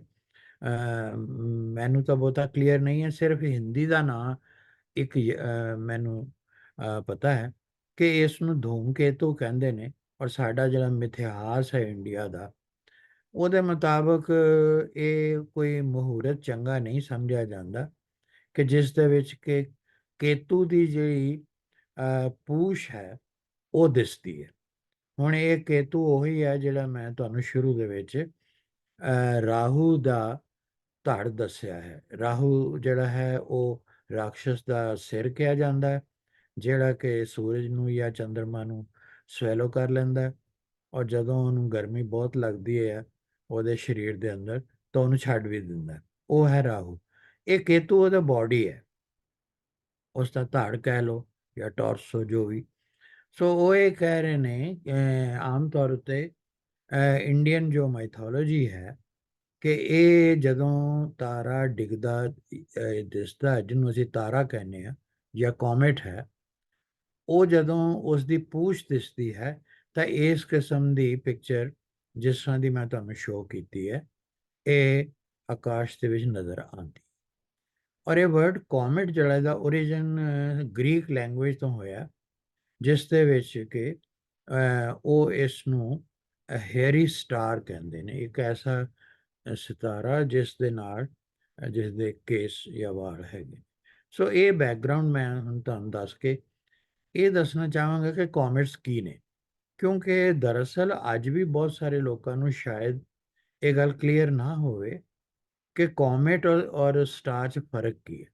ਸਟਾਰ ਤੁਹਾਨੂੰ ਪਤਾ ਹੈ ਕਿ ਜਿਸ ਦੀ ਆਪਣੀ ਇੱਕ ਰੋਸ਼ਨੀ ਹੈ, ਜਿਸ ਤਰ੍ਹਾਂ ਸੂਰਜ ਇੱਕ ਸਟਾਰ ਹੈ, ਔਰ ਇਹ ਤਾਂ ਛੋਟਾ ਸਟਾਰ ਹੈ। ਹੋਰ ਮਿਲੀਅਨਸ ਆਫ ਸਟਾਰਸ ਹੈਗੇ ਨੇ ਜਿਹੜੇ ਸਾਥੋਂ ਬਹੁਤ ਦੂਰ ਨੇ, ਔਰ ਸਿਰਫ ਛੋਟੇ ਇੱਕ ਟਿਮਕਣੇ ਜਿਹੇ ਇੱਕ ਸਪੌਟ ਹੀ ਨਜ਼ਰ ਆਉਂਦਾ ਕਿਉਂਕਿ ਇੰਨੀ ਦੂਰ ਨੇ। ਉੱਥੋਂ ਸਾਡੇ ਤੱਕ ਲਾਈਟ ਪਹੁੰਚਦਿਆਂ ਵੀ ਮਿਲੀਅਨਸ ਆਫ ਈਅਰਸ ਲੱਗ ਜਾਂਦੇ ਨੇ। So that is different. Comet ਜਿਹੜੇ ਨੇ, ਇਹ ਜਦੋਂ ਸ੍ਰਿਸ਼ਟੀ ਦੀ ਰਚਨਾ ਹੋਈ ਹੈ ਉਸ ਵਕਤ ਬਰਫ਼ ਤੇ ਕੁਝ ਵੱਡੇ ਵੱਡੇ ਪਹਾੜ ਜਿਹੜੇ ਸੂਰਜ ਤੋਂ ਦੂਰ ਹੋ ਗਏ, ਉਹ ਉਹਨਾਂ ਨੂੰ ਕਹਿੰਦੇ ਨੇ ਕੋਮੇਟਸ। ਔਰ ਇਹਨਾਂ ਬਰਫ਼ ਦੇ ਵੱਡੇ ਵੱਡੇ ਪਹਾੜਾਂ ਦੇ ਵਿੱਚ ਹੋਰ ਜੰਮੀਆਂ ਹੋਈਆਂ ਗੈਸਾਂ ਵੀ ਹੁੰਦੀਆਂ ਨੇ, ਜਿਸ ਤਰ੍ਹਾਂ ਅਮੋਨੀਆ, ਕਾਰਬਨ ਡਾਈਆਕਸਾਈਡ ਹੈ, ਮੋਨੋਆਕਸਾਈਡ ਹੈ, ਮੈਥੇਨ ਹੈ। ਔਰ ਇਹ ਸਾਰਾ ਇਹਨਾਂ ਦਾ ਇੱਕ ਬੇਸ ਹੁੰਦਾ ਹੈ, ਉਹ ਰੌਕਸ ਦੇ ਉੱਤੇ ਇਹ ਜੰਮੀਆਂ ਹੁੰਦੀਆਂ ਨੇ। ਸੋ ਇਹਨਾਂ ਨੂੰ ਸਟਾਰਸ ਕਹਿੰਦੇ ਨੇ, ਸੌਰੀ, ਇਹਨਾਂ ਨੂੰ ਕੋਮੇਟਸ ਕਹਿੰਦੇ ਨੇ। ਔਰ ਇਹ ਕੋਮੇਟਸ ਜਿਹੜੇ ਨੇ, ਇਹ ਸੂਰਜ ਦੇ ਦੁਆਲੇ ਜਿਸ ਵਕਤ ਪੂਰੇ ਸਾਡੇ ਸੋਲਰ ਸਿਸਟਮ ਦੇ ਵਿੱਚੋਂ ਲੰਘਦੇ ਨੇ, ਤਾਂ ਉਸ ਵਕਤ ਜਿਹੜੀ ਇਹਨਾਂ ਦੇ ਵਿੱਚ ਜਿਹੜੀਆਂ ਜੰਮੀਆਂ ਹੋਈਆਂ ਚੀਜ਼ਾਂ ਨੇ, ਚਾਹੇ ਉਹ ਗੈਸਿਸ ਨੇ ਜਾਂ ਪਾਣੀ ਹੈ, ਉਹ ਬਰਫ਼ ਜਿਹੜੀ ਹੈ ਉਹ ਸਬਲੀਮੇਟ ਹੁੰਦੀ ਹੈ। ਸਬਲੀਮੇਟ ਤੋਂ ਮਤਲਬ ਇਹ ਹੈ ਕਿ ਉਹ ਸੋਲਿਡ ਫਾਰਮ ਤੋਂ ਡਾਇਰੈਕਟਲੀ ਵੇਪਰ ਵਿੱਚ ਜਾਂ ਗੈਸ ਵਿੱਚ ਕਨਵਰਟ ਹੁੰਦੀ ਹੈ। ਨਾਰਮਲੀ ਜਦੋਂ ਵੀ ਕੋਈ ਚੀਜ਼ ਬਰਫੀਲੀ ਜਾਂ ਬਰਫ਼ ਵਾਂਗ ਹੁੰਦੀ ਹੈ ਤਾਂ ਉਹ ਪਹਿਲੇ ਗਰਮ ਕਰਿਆ ਪਾਣੀ ਬਣਦਾ। ਪਰ ਇਸ ਕੇਸ ਵਿੱਚ ਕਿਉਂਕਿ ਗਰਮੀ ਜਿਹੜੀ ਸੂਰਜ ਦੀ, ਉਹਦਾ ਟੈਂਪਰੇਚਰ ਬਹੁਤ ਜ਼ਿਆਦਾ ਹੈ, ਤਾਂ ਜਿਸ ਵਕਤ ਉਹ ਸੂਰਜ ਦੇ ਲਾਗਿਓਂ ਕਲੋਜ਼ਲੀ ਉਹਦੇ ਕੋਲੋਂ ਇਹ ਕੋਮੇਟ ਜਿਹੜਾ ਹੈ ਘੁੰਮਦੇ ਨੇ, ਤਾਂ ਉਸ ਵਕਤ ਉਹਨਾਂ ਦੀ ਸਬਲੀਮੇਸ਼ਨ ਹੁੰਦੀ ਹੈ, ਡਾਇਰੈਕਟਲੀ ਆਈਸ ਤੋਂ ਵੇਪਰ ਬਣਦੀ ਹੈ, ਵਿਚਕਾਰ ਮਤਲਬ ਲਿਕੁਇਡ ਨਹੀਂ ਬਣਦਾ। ਸੋ ਇਹ ਜਿਹੜੀ ਗੈਸ ਦੀ ਸਟਰੀਮ ਹੈ ਇੱਕ ਕਿਸਮ ਦੀ, ਇਹ ਜਿਹੜੀ ਗੈਸੀਅਸ ਸਟਰੀਮ ਹੈ, ਇਸੇ ਨੂੰ ਹੀ ਕੋਈ ਤੇ ਕਹਿੰਦਾ ਵੀ ਇਹ ਕੋਮੇਟ ਦੇ ਵਾਲ ਨੇ, ਉਹਨੂੰ ਕਹਿੰਦਾ ਵੀ ਇਹ ਹੇਅਰੀ ਸਟਾਰ ਹੈ। ਕੋਈ ਦੂਜੇ ਪਾਸਿਓਂ ਦੇਖਦਾ ਤੇ ਉਹ ਕਹਿੰਦਾ ਨਹੀਂ, ਇਹ ਉਹਦੀ ਪੂਛ ਹੈ। ਸੋ ਇੱਥੋਂ ਇਹ ਵਰਡ ਬਣੇ ਬੋਧੀ ਵਾਲਾ ਤਾਰਾ ਜਾਂ ਪੁੱਛਲ ਤਾਰਾ। ਹੁਣ ਕੁਇਕਲੀ, ਇਸ ਤੋਂ ਪਹਿਲੇ ਕਿ ਮੈਂ ਗੁਰਬਾਣੀ ਤੇ ਆਵਾਂ, ਇੰਨੀ ਗੱਲ ਸਿਰਫ ਮੈਂ ਦੱਸ ਦੇਣਾ ਚਾਹੁੰਦਾ ਕਿ ਜਦੋਂ ਇਹ ਕੋਮੇਟਸ ਜਿਹੜੇ ਨੇ ਸੋਲਰ ਸਿਸਟਮ ਦੇ ਵਿੱਚੋਂ ਧਰਤੀ ਦੇ ਕੋਲੋਂ ਲੰਘਦੇ ਨੇ, ਤੇ ਇਹਨਾਂ ਦੇ ਕੁਝ ਹਿੱਸੇ ਜਿਹੜੇ ਨੇ ਉਹ ਫ੍ਰਿਕਸ਼ਨ ਦੇ ਨਾਲ ਗਰਮ ਹੋ ਕੇ ਉਹਨਾਂ ਦੇ ਵਿੱਚੋਂ ਡਿੱਗ ਪੈਂਦੇ ਨੇ। ਔਰ ਜਦੋਂ ਇਹ ਤਕਰੀਬਨ 100 ਕਿਲੋਮੀਟਰ ਦੇ ਨਜ਼ਦੀਕ ਆਉਂਦੇ ਨੇ ਧਰਤੀ ਦੇ, ਤਾਂ ਉਸ ਵਕਤ ਉਹ ਰਗੜ ਕਰਕੇ ਜਾਂ ਫ੍ਰਿਕਸ਼ਨ ਕਰਕੇ ਉਹ ਥੋੜ੍ਹੇ ਜਿਹੇ ਬ੍ਰਾਈਟ ਨਜ਼ਰ ਆਉਂਦੇ ਨੇ, ਜਿਨ੍ਹਾਂ ਨੂੰ ਅਸੀਂ ਮੀਟਿਓਰ ਸ਼ਾਵਰਸ ਅਸੀਂ ਕਹਿੰਦੇ ਹਾਂ ਕਿ ਦੇਖੋ ਜੀ ਇੱਕ ਬੌਛਾਰ ਹੋ ਰਹੀ ਹੈ। ਹੁਣ ਇੱਥੇ ਮੈਂ ਇਹਨਾਂ ਸਾਇੰਟਿਸਟ ਦੇ ਨਾਂ ਇਸ ਲਈ ਲਿਖ ਰਿਹਾ ਕਿ ਇਸ ਗੈਲੀਲੀਓ ਔਰ ਨਿਊਟਨ, ਜਿਨ੍ਹਾਂ ਦਾ ਮੈਂ ਟਾਈਮ ਪੀਰੀਅਡ ਦੱਸਿਆ, ਇਹਨਾਂ ਨੇ ਆਪਣੇ ਆਪਣੇ ਟਾਈਮ ਦੇ ਵਿੱਚ ਕੁਝ ਕਰੂਡ ਕਿਸਮ ਦੀਆਂ ਪੁਰਾਣੀ ਟੈਲੀਸਕੋਪਸ ਬਣਾਈਆਂ ਸਨ। ਪਰ ਉਹਨਾਂ ਨੇ ਕੋਮੇਟਸ ਜਾਂ ਸਟਾਰਸ ਦੇ ਬਾਰੇ ਕੋਈ ਬਹੁਤਾ ਨਹੀਂ ਕੁਝ ਲਿਖਿਆ। ਇੱਕ ਐਡਮੰਡ ਹੈਲੀ ਹੋਇਆ, ਬ੍ਰਿਟਿਸ਼ ਐਸਟ੍ਰੋਨੋਮਰ। ਖਿਆਲ ਕਰਨਾ ਕਿ ਇਹ ਐਸਟ੍ਰੋਨੋਮਰ ਵਰਡ ਮੈਂ ਯੂਜ਼ ਕਰ ਰਿਹਾ। ਹੀ ਵਾਜ਼ ਨਾਟ ਐਨ ਐਸਟ੍ਰੋਲੋਜਿਸਟ। ਉਹ ਕੋਈ ਜੋਤਸ਼ੀ ਨਹੀਂ ਸੀ, ਉਹ ਇੱਕ ਸਾਇੰਟਿਸਟ ਸੀ, ਹੈਲੀ। ਔਰ ਉਹ ਇਹਨਾਂ ਤੋਂ ਬਾਅਦ 'ਚ ਆਇਆ, ਗੈਲੀਲੀਓ ਔਰ ਨਿਊਟਨ ਤੋਂ ਬਾਅਦ। ਔਰ ਉਸ ਨੇ ਇਹਨਾਂ ਟੈਲੀਸਕੋਪਸ ਨੂੰ ਵਰਤ ਕੇ ਉਸ ਨੇ ਇਹ ਜਿਹੜੇ ਕੋਮੇਟ ਸਨ ਇਹਨਾਂ ਨੂੰ ਸਟੱਡੀ ਕੀਤਾ। ਔਰ ਉਹਦੇ ਆਪਣੇ ਲਾਈਫ ਟਾਈਮ ਵਿੱਚ 1682-83 ਦੇ ਵਿੱਚ ਇੱਕ ਕੋਮੇਟ ਉਸਨੇ ਦੇਖਿਆ, ਜਿਹੜਾ ਕਿ ਉਸਨੇ ਕਿਹਾ ਕਿ ਇਹ ਸਭ ਤੋਂ ਬ੍ਰਾਈਟੈਸਟ ਹੈ। This is the brightest of all. ਇਸ ਕਰਕੇ ਇਨਸਾਨ ਦੀ ਨਜ਼ਰ ਦੇ ਵਿੱਚ ਇਹ ਜ਼ਿਆਦਾ ਧਰਤੀ 'ਤੇ ਦੇਖਿਆ ਜਾਂਦਾ ਹੈ। ਸੋ ਉਸ ਕੋਮੇਟ ਨੂੰ ਜਿਸ ਨੂੰ ਉਹਨੇ ਦੇਖਿਆ, ਉਸ ਨੂੰ ਹੈਲਿਸ ਕੋਮੇਟ ਕਿਹਾ ਜਾਂਦਾ ਹੈ। ਔਰ ਇਹ ਇਸ ਤਰ੍ਹਾਂ ਘੁੰਮਦਾ ਜਿਸ ਵਕਤ ਧਰਤੀ ਤੋਂ ਅਸੀਂ ਉਸ ਨੂੰ ਦੇਖਦੇ ਹਾਂ ਤੇ ਉਸ ਤੋਂ ਜਿਹੜੀਆਂ ਗੈਸਿਸ ਨੇ ਜਾਂ ਸਟੀਮ ਬਣਦੀ ਹੈ, ਉਹ ਇਸ ਕਿਸਮ ਦੇ ਨਾਲ ਪੂਛ ਦੀ ਤਰ੍ਹਾਂ ਜਾਂ ਵਾਲਾਂ ਦੀ ਤਰ੍ਹਾਂ ਨਜ਼ਰ ਆਉਂਦੀ ਹੈ। ਜਦ ਹੇਠੋਂ ਤੁਸੀਂ ਦੇਖੋ ਧਰਤੀ ਜਿੱਥੇ ਬਣਾਈ ਹੋਈ ਹੈ ਪਿਕਚਰ, ਹੇਠੋਂ ਜਿਸ ਵਕਤ ਉੱਪਰ ਨੂੰ ਚੜ੍ਹਦਾ ਤੇ ਉਸ ਵਕਤ ਧਰਤੀ ਤੇ ਲੋਕੀ ਕਹਿੰਦੇ ਵੀ ਤਾਰਾ ਚੜਿਆ। ਐਕਚੁਅਲੀ ਉਹ ਤਾਰਾ ਨਹੀਂ ਹੈ, ਐਕਚੁਅਲੀ ਉਹ ਕੋਮੇਟ ਹੈ। ਤੇ ਜਿਸ ਵਕਤ ਉਹਨਾਂ ਦੇ ਵੱਲ ਆ ਰਿਹਾ ਹੁੰਦਾ ਹੈ ਤੇ ਤੁਸੀਂ ਦੇਖੋ ਕਿ ਉਹ ਜਿਹੜੀਆਂ ਗੈਸਿਸ ਨੇ ਜਾਂ ਡਸਟ ਹੈ, ਉਹ ਪਿਛਲੇ ਪਾਸੇ ਨੂੰ, ਸੋ ਉਹ ਕਹਿੰਦੇ ਜੀ ਇਹਦੀ ਟੇਲ ਹੈ, ਪੂਛ ਹੈ। ਜਿਉਂ-ਜਿਉਂ ਲੰਘਦਾ ਉੱਪਰ ਨੂੰ ਜਾਂਦਾ, ਫਿਰ ਲੋਕੀ ਜਿਸ ਵਕਤ ਦੁਬਾਰਾ ਦੇਖਦੇ ਨੇ ਤਾਂ ਉਹ ਕਹਿੰਦੇ ਨੇ ਜੀ ਕਿ ਤਾਰਾ ਇੱਥੇ ਚੜ੍ਹਿਆ, ਕਹਿੰਦੇ ਉੱਥੇ ਫਿਰ ਡਿੱਗਿਆ, ਕਹਿੰਦੇ ਕਿਉਂਕਿ ਉਹ ਥੱਲੇ ਨੂੰ ਜਾ ਰਿਹਾ। ਔਰ ਉਸ ਵਕਤ ਉਹਦੇ ਜਿਹੜੀਆਂ ਉਸ ਤੋਂ ਸਟਰੀਮਸ ਆਫ ਪਾਰਟੀਕਲਸ ਹੈ, ਗੈਸ ਹੈ ਜਾਂ ਦੂਸਰੀ ਡਸਟ ਹੈ, ਉਹ ਇੰਝ ਲੱਗਦਾ ਕਿ ਜਿਸ ਤਰ੍ਹਾਂ ਕਿਸੇ ਦੌੜੇ ਜਾਂਦੇ ਬੰਦੇ ਦੇ ਵਾਲ ਪਿੱਛੇ ਨੂੰ ਉੱਡ ਰਹੇ ਹੁੰਦੇ ਨੇ, ਔਰ ਉਹ ਕਹਿੰਦੇ ਨੇ ਕਿ ਜੀ ਇਹ ਉਹਦੀ ਬੋਦੀ ਹੈ। ਸੋ ਇਹ just to give you an idea.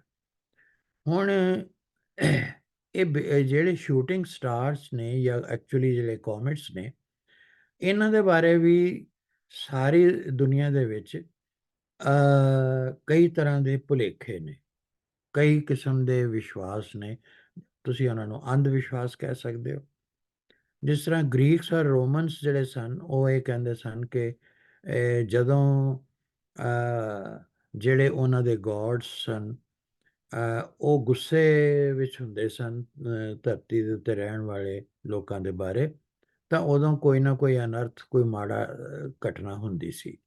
ਸੋ ਜਿਸ ਤਰ੍ਹਾਂ ਉਹ ਜੋੜਦੇ ਨੇ ਕਿ ਜੂਲੀਅਸ ਸੀਜ਼ਰ ਦੀ ਡੈਥ ਹੋਈ ਜਾਂ ਇਜਿਪਸ਼ੀਅਨ ਕੁਈਨ ਕਲੀਓਪਾਟਰਾ ਦੀ ਡੈਥ ਹੋਈ, ਉਹ ਕਹਿੰਦੇ ਨੇ ਕਿ ਉਹਨਾਂ ਦਿਨਾਂ ਦੇ ਵਿੱਚ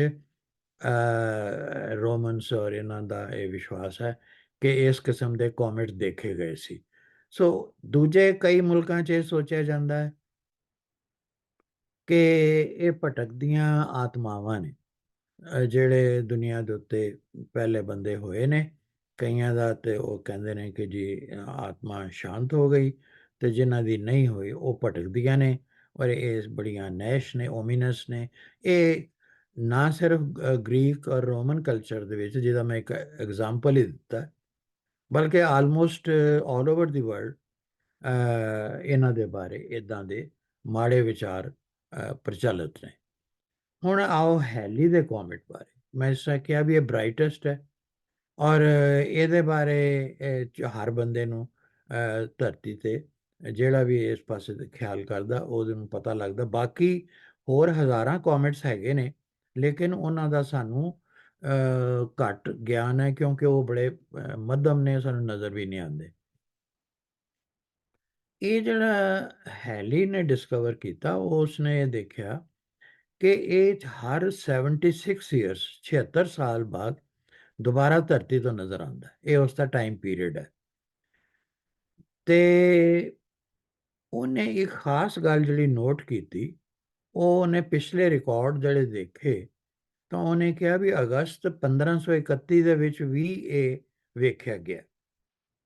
ਔਰ ਫਿਰ ਉਸਨੇ ਕਿਹਾ ਕਿ 1607 ਵਿੱਚ ਵੀ ਦੇਖਿਆ ਗਿਆ, ਔਰ 1682-83 ਵਿੱਚ ਤਾਂ ਤੁਹਾਨੂੰ ਮੈਂ ਦੱਸ ਚੁੱਕਾ ਕਿ ਉਹਨੇ ਆਪ ਦੇਖਿਆ।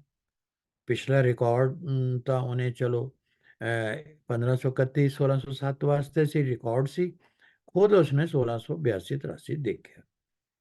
ਪਰ ਨਾਲ ਉਸਨੇ ਕੁਝ ਪ੍ਰਿਡਿਕਸ਼ਨ ਕੀਤੀਆਂ।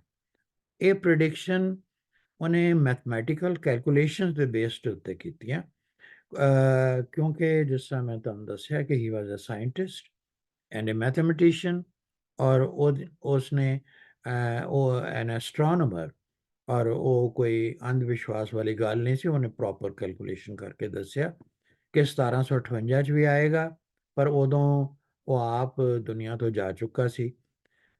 ਤੇ ਲੋਕਾਂ ਨੇ ਬਾਅਦ ਦੇਖਿਆ ਕਿ ਹਾਂ ਵਾਕਈ 1758 ਦੇ ਵਿੱਚ ਇਹੀ ਜਿਹੜਾ ਕੋਮੇਟ ਹੈ ਦੁਬਾਰਾ ਆਇਆ।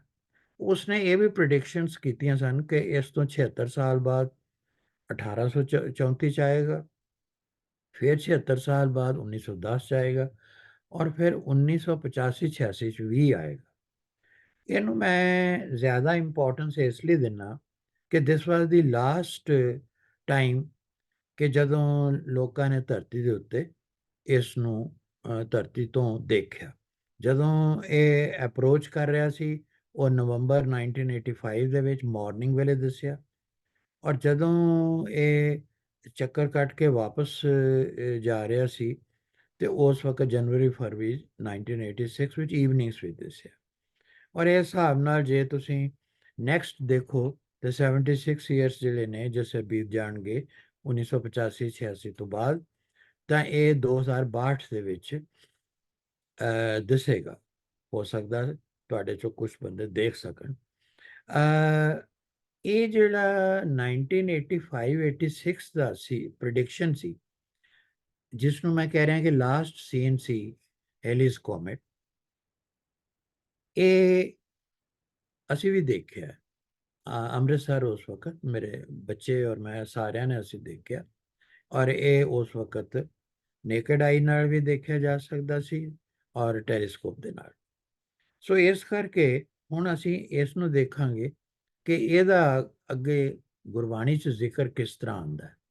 ਹੁਣ ਹੈਲੀ ਦਾ ਜਿਹੜਾ ਕੋਮੇਟ ਹੈ, ਜਿਸ ਨੂੰ ਸੂਰਜ ਦੇ ਦੁਆਰੇ ਘੁੰਮਦਾ ਹੈ 76 ਸਾਲਾਂ, ਤੇ ਇਹ ਤੁਸੀਂ ਦੇਖੋ ਜਿਹੜਾ ਮੈਂ ਗੂੜੇ ਲਾਲ ਰੰਗ ਦੇ ਵਿੱਚ ਇਹ ਡਾਇਗਰਾਮ ਸ਼ੋ ਹੋ ਰਿਹਾ ਹੈ, ਤੇ ਇਹ ਇਸ ਵਕਤ ਉਹ ਨੈਪਚੂਨ ਦੇ ਕੋਲੋਂ ਵਾਪਸ ਆ ਰਿਹਾ ਸਾਡੇ ਵੱਲ, ਤੇ 38 ਸਾਲ ਪਹਿਲੇ ਉਧਰ ਨੂੰ ਜਾਣ 'ਚ ਲੱਗ ਗਏ, ਧਰਤੀ ਤੋਂ ਲੈ ਕੇ ਨੈਪਚੂਨ ਵਾਲੇ ਪਾਸੇ ਨੂੰ 38 ਹੁਣ ਇੱਧਰ ਲੱਗਣਗੇ, ਤੇ ਹੁਣ ਦੇਖੋ 2024 ਹੈ, ਤੇ ਇਸ ਦੇ ਵਿੱਚ ਤੁਸੀਂ 38 ਪਾ ਲਓ ਤੇ 2062 ਦੇ ਵਿੱਚ ਇਹ ਵਾਪਸ ਧਰਤੀ ਦੇ ਲਾਗੇ ਆਉਣਾ ਚਾਹੀਦਾ।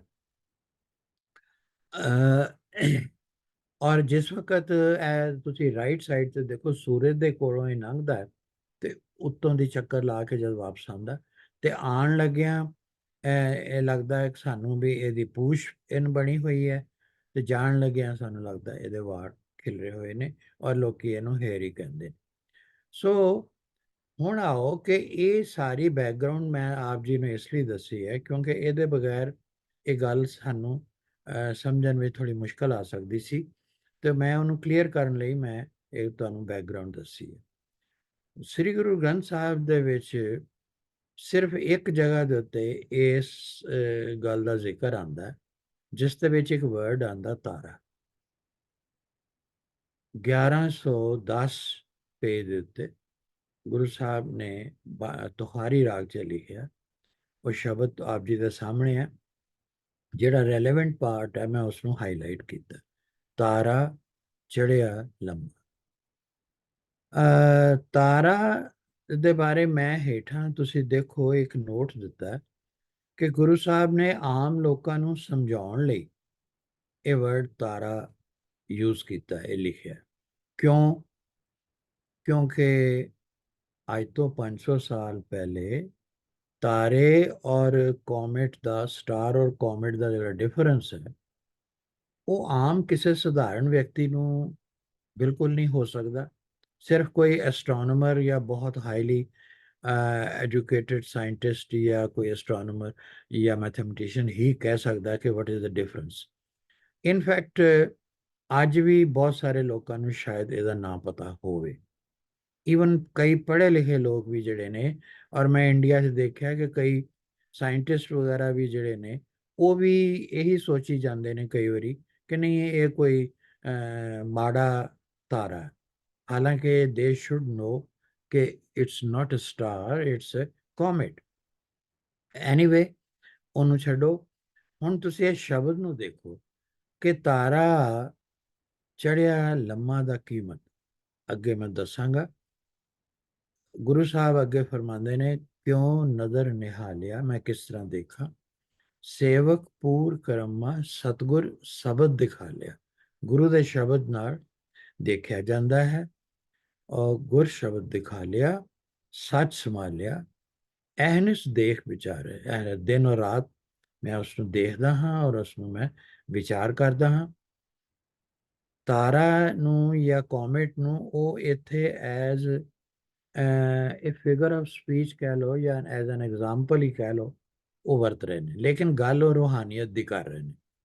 ਧਾਵਤ ਪੰਚ ਰਹੇ ਘਰ ਜਾਣਿਆ, ਕਾਮ ਕ੍ਰੋਧ ਬਿਖ ਮਾਰਿਆ। ਜਿਸ ਨੂੰ ਇਹ ਦਿਨ ਰਾਤ ਦਾ ਸ਼ਬਦ ਦੇ ਰਾਹੀਂ ਗਿਆਨ ਹੋ ਕੇ ਇਹ ਰੋਸ਼ਨੀ ਉਸ ਦੇ ਅੰਦਰ ਆ ਜਾਂਦੀ ਹੈ, ਉਸ ਦੇ ਬਾਰੇ ਉਹ ਦੱਸ ਰਹੇ ਨੇ ਕਿ ਅੰਦਰੋਂ ਕਾਮ ਕ੍ਰੋਧ ਦਾ ਜਿਹੜਾ ਜ਼ਹਿਰ ਹੈ, ਬਿਖ, ਉਹ ਖਤਮ ਹੋ ਜਾਂਦਾ ਹੈ। ਅੰਤਰ ਜੋਤ ਪਈ, ਅੰਦਰ ਇੱਕ ਰੋਸ਼ਨੀ ਹੁੰਦੀ ਹੈ ਮਨ ਦੇ। ਗੁਰ ਸਾਖੀ ਚੀਨ ਕਰਮ, ਔਰ ਗੁਰੂ ਦੇ ਸਿੱਖਿਆ ਦੇ ਨਾਲ ਇਨਸਾਨ ਨੂੰ ਗੁਰੂ ਦੇ ਜਾਂ ਪ੍ਰਮਾਤਮਾ ਦੇ ਕੀਤੇ ਹੋਏ ਕੰਮਾਂ ਦੀ ਸਮਝ ਆਉਂਦੀ ਹੈ। ਚੀਨੇ, ਸਮਝ ਲੈਣਾ। ਨਾਨਕ ਹਉਮੈ ਮਾਰ ਪਤੀ ਨੇ, ਜੇ ਹਉਮੈ ਨੂੰ ਮਾਰ ਕੇ ਜਿਸ ਵਕਤ ਕੋਈ ਵਿਅਕਤੀ ਇਸ ਐਗਜ਼ਾਮਪਲ ਨੂੰ ਸਮਝਣ ਦੀ ਕੋਸ਼ਿਸ਼ ਕਰਦਾ ਹੈ, ਤਾਂ ਉਹ ਫਰਮਾਉਂਦੇ ਹਨ ਕਿ ਉਹਦੇ ਅੰਦਰ ਇੱਕ ਲੰਮਾ ਤਾਰਾ ਚੜ ਜਾਂਦਾ ਹੈ। ਹੁਣ ਮੈਂ ਜਿਸ ਤਰ੍ਹਾਂ ਪਹਿਲੇ ਕਿਹਾ ਕਿ ਉਹਨਾਂ ਨੇ ਇਹ ਵਰਡ ਤਾਰਾ ਇਸ ਕਰਕੇ ਹੀ ਵਰਤਿਆ ਹੈ ਕਿਉਂਕਿ ਇੱਕ ਤਾਂ ਲੋਕਾਂ ਨੂੰ ਫਰਕ ਨਹੀਂ ਪਤਾ, ਤੇ ਦੂਸਰਾ ਆਮ ਜਿਹੜੀ ਕੋਲੋਕੀਅਲ ਲੈਂਗੁਏਜ, ਜਿਹੜੀ ਈਡੀਅਮ ਹੈ ਜਿਸ ਨੂੰ ਲੋਕੀ ਸਮਝਦੇ ਨੇ, ਉਹਨਾਂ ਨੇ ਉਹਦੇ ਵਿੱਚ ਗੱਲ ਆਪਣੀ ਸਮਝਾਉਣ ਦੀ ਕੋਸ਼ਿਸ਼ ਕੀਤੀ। ਹੁਣ ਜਿਹੜੀ ਗੱਲ ਮੈਂ ਨੋਟਿਸ ਕੀਤੀ ਉਹ ਇਹ ਸੀ ਕਿ ਗੁਰੂ ਨਾਨਕ ਸਾਹਿਬ ਦਾ ਜਿਹੜਾ ਫਿਜ਼ੀਕਲ ਮੈਨੀਫੈਸਟੇਸ਼ਨ ਸੀ, ਫਿਜ਼ੀਕਲੀ ਉਹ ਮੈਨੀਫੈਸਟ ਕਦੋਂ ਹੋਏ ਨੇ? 1469 ਤੋਂ 1539 ਦੇ ਵਿੱਚ। ਜਦ ਕਿ ਹੈਲੀ ਦੀ ਡਿਸਕਵਰੀ ਇਹ ਸੀ ਕਿ ਅਗਸਤ 1531 ਦੇ ਵਿੱਚ ਉਸ ਦਾ ਰਿਕਾਰਡ ਇਹ ਸ਼ੋਅ ਕਰਦਾ ਕਿ ਇੱਕ ਕੋਮੇਟ ਆਇਆ ਸੀ ਜਿਹੜਾ ਬੜਾ ਬ੍ਰਾਈਟ ਸੀ। ਸੋ ਮੇਰਾ ਇਹ ਬੜਾ ਪੱਕਾ ਵਿਸ਼ਵਾਸ ਹੈ ਕਿ ਅਗਸਤ 1531 ਦੇ ਵਿੱਚ ਗੁਰੂ ਸਾਹਿਬ ਜਿਸ ਵੇਲੇ ਕਰਤਾਰਪੁਰ ਦੇ ਵਿੱਚ ਆ ਗਏ ਸਨ, ਖੇਤੀ ਕਰਦੇ ਸਨ ਜਾਂ ਉੱਥੇ ਰਹਿ ਰਹੇ ਸਨ, ਉਹਨਾਂ ਨੇ ਇਸ ਨੂੰ ਜ਼ਰੂਰ ਦੇਖਿਆ।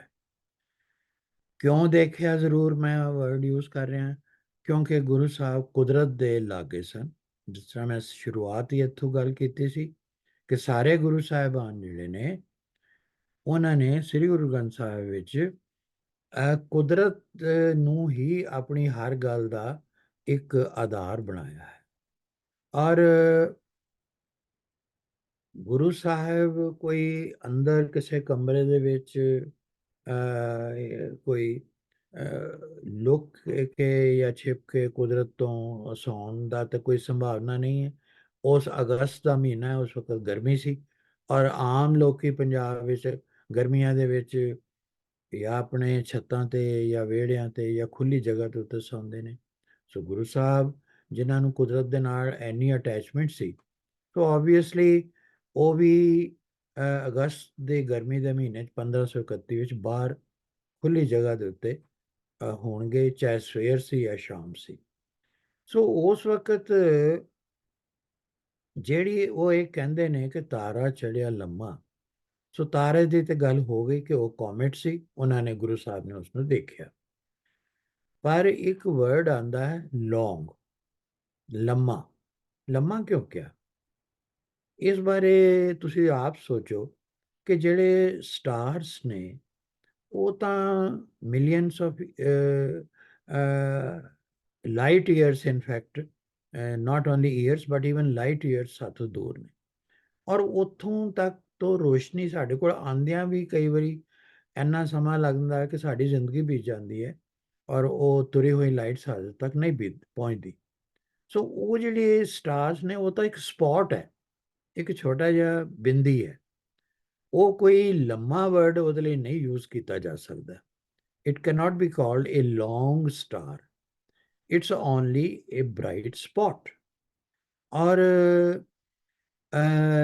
ਉਹਨਾਂ ਨੂੰ ਜਿਹੜੇ ਕੋਮੇਟਸ ਦੀ ਗੱਲ ਅਸੀਂ ਕਰ ਰਹੇ ਹਾਂ, ਇਹ ਤੁਸੀਂ ਦੇਖੋ ਕਿ ਜਦੋਂ ਧਰਤੀ ਦੇ ਕੋਲੋਂ ਆਉਂਦੇ ਨੇ ਜਾਂ ਸੂਰਜ ਕੋਲੋਂ ਘੁੰਮ ਕੇ ਵਾਪਸ ਜਾਂਦੇ ਨੇ, ਤਾਂ ਅਸੀਂ ਇਹਨਾਂ ਨੂੰ ਬਰੀਫਲੀ ਦੇਖਦੇ ਹਾਂ। ਬਰੀਫਲੀ ਦਾ ਮਤਲਬ ਹੈ for A short period, maximum A ਫਿਊ days ਆਉਣ ਲੱਗਿਆ, ਮੈਕਸਿਮਮ ਏ ਫਿਊ ਡੇਜ਼ ਜਾਣ ਲੱਗਿਆ। ਔਰ ਅਗਲੀ ਗੱਲ ਹੈ ਕਿ ਇਹਨਾਂ ਦੀ ਇੱਕ ਅਪੀਅਰੈਂਸ ਔਰ ਦੂਜੀ ਅਪੀਅਰੈਂਸ ਦੇ ਵਿਚਕਾਰ ਇੰਟਰਵਲ ਹੈ, ਬਹੁਤ ਲੰਬਾ ਗੈਪ ਹੈ। ਜਿਹੜਾ ਕਿ ਜਿਸ ਤਰ੍ਹਾਂ ਹੁਣ ਜਿਹੜਾ ਬ੍ਰਾਈਟੈਸਟ ਹੈ ਹੈਲਿਸ ਕੋਮੇਟ, ਉਹ 76 ਈਅਰਸ ਮੈਂ ਆਪ ਜੀ ਨਾਲ ਜ਼ਿਕਰ ਕੀਤਾ। ਸੋ ਬਰੀਫ ਐਨ ਇਹਨਾਂ ਦਾ ਵਿਜ਼ਨ ਔਰ ਆਫਟਰ ਲੌਂਗ ਇੰਟਰਵਲ, ਇਹ ਦੋ ਇਹਨਾਂ ਦੇ ਸਪੈਸ਼ਲ ਕਰੈਕਟਰਿਸਟਿਕਸ ਨੇ। ਔਰ ਇਹ ਲੌਂਗ ਅਗਰ ਅਸੀਂ ਵਰਡ ਯੂਜ਼ ਕਰਦੇ ਹਾਂ ਤਾਂ ਫਿਰ ਉਹ ਤਾਰਾ ਤਾਂ ਬਿਲਕੁਲ ਹੋ ਹੀ ਨਹੀਂ ਸਕਦਾ। ਹੁਣ ਅੱਗੇ ਕਹਿੰਦੇ ਨੇ ਕਿਉਂ ਨਜ਼ਰ ਨਿਹਾਲਿਆ। ਸੋ ਤਾਰਾ ਮੈਂ ਜਿਸ ਤਰ੍ਹਾਂ ਪਹਿਲੇ ਕਿਹਾ ਕਿ ਇੱਕ ਅਲੰਕਾਰ ਹੈ, ਇਹ ਫਿਗਰ ਆਫ ਸਪੀਚ ਹੈ, ਜਿਸ ਨੂੰ ਕਿ ਗਿਆਨ ਦੇ ਚਾਨਣ ਨੂੰ ਦਰਸਾਉਣ ਵਾਸਤੇ ਗੁਰੂ ਸਾਹਿਬ ਵਰਤ ਰਹੇ ਨੇ। ਐਗਜ਼ਾਮਪਲ ਉਹ ਇੱਕ ਫਿਜ਼ੀਕਲ ਅਪੀਅਰੈਂਸ ਦਾ ਲੈ ਰਹੇ ਨੇ, ਲੇਕਿਨ ਉਹਦੀ ਜਿਹੜਾ ਉਹਨਾਂ ਦਾ ਨਿਸ਼ਾਨਾ ਹੈ ਜਾਂ ਉਹਨਾਂ ਦੀ ਪੁਆਇੰਟ ਆਊਟ ਜਿਸ ਗੱਲ ਵੱਲ ਕਰ ਰਹੇ ਨੇ ਉਹ ਸਪਿਰਿਚੁਅਲ ਹੈ।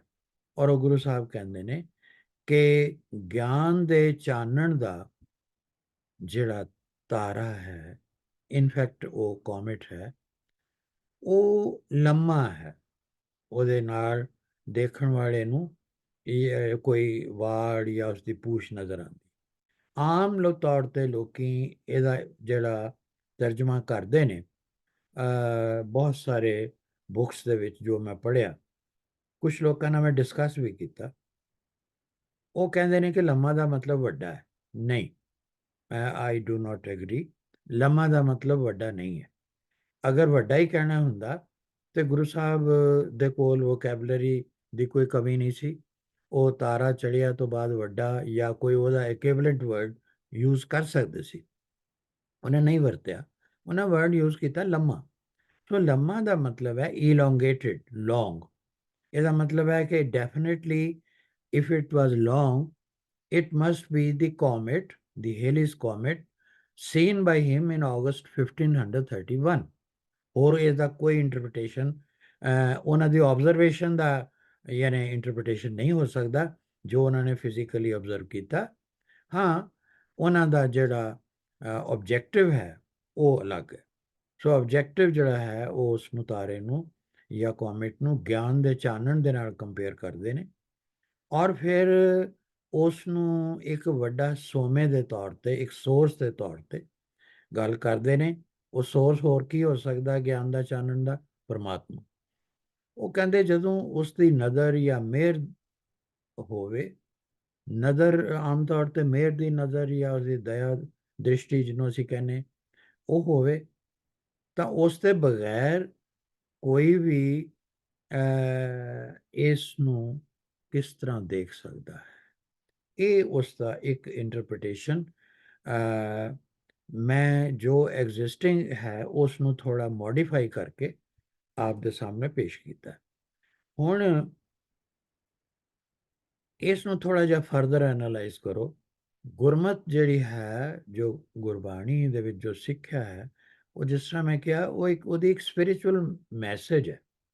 ਉਹ ਕੋਈ ਮਿਥ ਨਹੀਂ ਹੈ, ਕੋਈ ਬਲਾਈਂਡ ਬਿਲੀਫ ਨਹੀਂ ਹੈ, ਕੋਈ ਅੰਧ ਵਿਸ਼ਵਾਸ ਨਹੀਂ ਹੈ, ਕੋਈ ਭੁਲੇਖਾ ਨਹੀਂ, ਕੋਈ ਵਹਿਮ ਨਹੀਂ। ਗੁਰੂ ਸਾਹਿਬ ਫਰਮਾਉਂਦੇ ਨੇ ਸੇਵਕ ਪੂਰ ਕਰਮਾ ਸਤਗੁਰ ਸ਼ਬਦ ਨਿਹਾਲਿਆ। ਮੈਂ ਜਿੱਦਾਂ ਪਹਿਲੇ ਸੀ ਉਹਨੂੰ ਮੈਂ ਉਸੇ ਨੂੰ ਥੋੜ੍ਹਾ ਜਿਹਾ ਇਲੈਬੋਰੇਟ ਕਰ ਰਿਹਾ।